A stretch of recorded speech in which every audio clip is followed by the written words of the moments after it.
After meeting with God on Mount Sinai and receiving the renewed covenant, Moses descended once more to the people. The fire of judgment had passed, forgiveness had been granted, and now came the moment to build the dwelling place of God's presence, the tabernacle. But before any work began, Moses reminded the people of something far more important: rest. Moses assembled all Israel and said, "These are the things the Lord has commanded you to do. For 6 days work is to be done, but the seventh day shall be your holy day, a Sabbath of rest to the Lord. Whoever does any work on it is to be put to death." Even the act of building God's sanctuary must bow to the rhythm of divine rest. Holiness begins not with doing, but with being, with trusting that God's work sustains all things. Then Moses spoke of the sacred task ahead. "This is what the Lord has commanded. From what you have, take an offering for the Lord.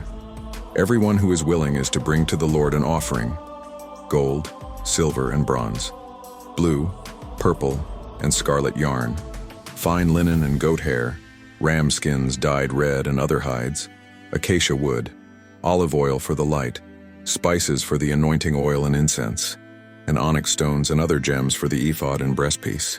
This was not a tax. It was an invitation to worship through generosity. The command was simple: everyone whose heart is willing. God's dwelling would not be built by forced labor, but by hearts moved with love and gratitude. And the people responded. Men and women alike came, and those stirred by the Spirit, those moved by thankfulness.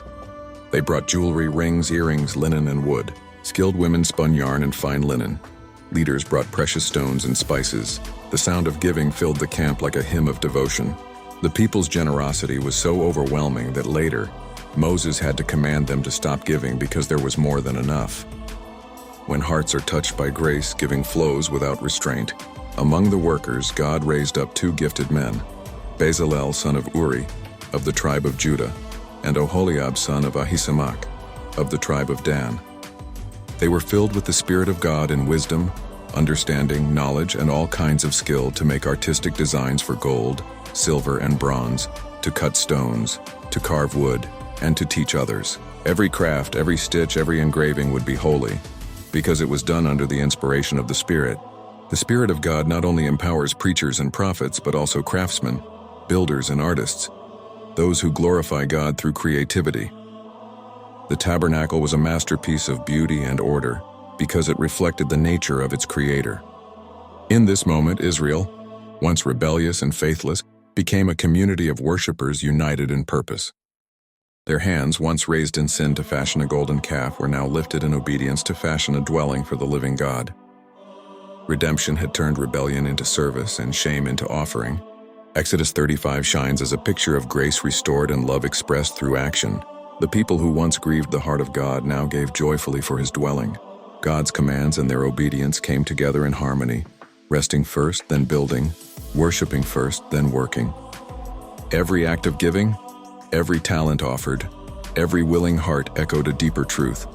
God does not dwell in temples made by forced labor, but in the willing devotion of his people. The tabernacle would rise not by compulsion but by consecration, not by wealth but by worship.